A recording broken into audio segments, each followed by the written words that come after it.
Do you believe, Sneako, that today a lot of influencers are accepting Islam because it's an antidote to degeneracy, and they seem that liberalism is not the answer, blue pill is not the answer, feminism is not the answer, and because these things are not the answer, I'm just gonna go to the opposite of falsehood, which is Islam, the truth.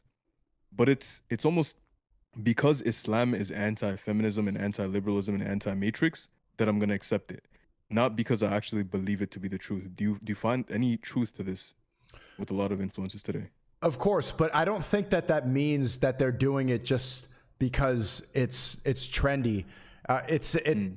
because I think that's more proof of I think that's more proof of the Quran and how it stood the test of Hmm. time. Because if people are realizing all the lies and they're gravitating towards something that is completely against that, there must be that they're finding their way to the truth. Hmm. And Beautiful, I man. see I see talk from Muslims all the time saying that influencers are using this for credibility. I don't who I guess like you could say me. Who else is like really Tristan and Andrew? I don't. There's all these influencers. I don't see him. Who? I don't know who's like reverting on that level. Yeah, yeah, I agree. Mm. I think I don't think someone would accept Islam for clout. Maybe there are some people that look into Islam for clout, whatever. But anyone who accepts Islam, they're stepping into the line of fire. You think Andrew Tate was heavily scrutinized for accepting Islam. You're being heavily scrutinized by some Christians for accepting Islam. It's not like a popular thing to do. Maybe it'll get you, a few views for a day or so, but it's not like it's a whole life commitment. And what I've seen from Shooter and what I've seen online from Andrew, what I can even see from you, is that you guys are very genuine and sincere. And by the way, any Muslim who comes and says, "Oh, they're doing it for clout," that's not how a Muslim behaves. There's a very clear hadith of the Prophet, peace be upon him. So I'm going to share it because it's actually crazy. One man was fighting a battle, literally fighting a war, and he's coming at a man with a sword, and the man basically says, "I testify that there's one God worthy of worship and that the Prophet Muhammad is his messenger." He accepted Islam on the spot. And the Muslim at the time, during that battle, he killed the guy. Then he went and told the Prophet what happened. And he's like, the Prophet said to him, he's like, "Did you kill him after he accepted Islam?"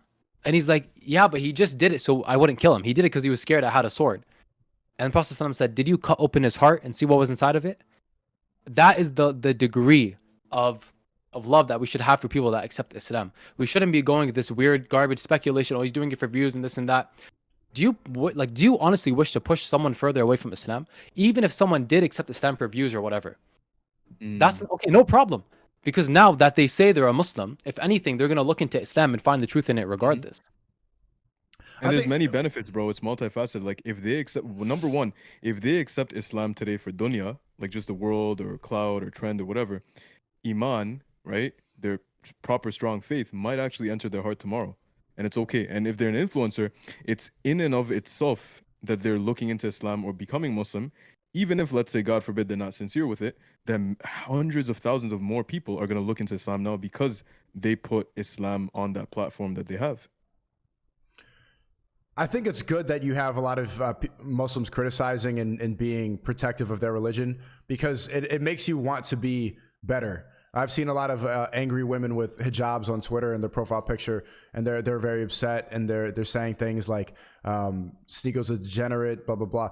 I think it's necessary for that to happen, and I think it's just part of the process because you see that, and then you're able to criticize and self-analyze and just want to be better in reaction to that, and to not and to be able to be bigger than that criticism. I don't think it's a bad thing. That's why I'm not really offended by it, or I don't really take a problem with that. And I think ultimately, if you embrace any religion, then you know it true to your heart. So look, whatever you see online, that's one thing. But I mean, it's really at that point, it's just between you and God.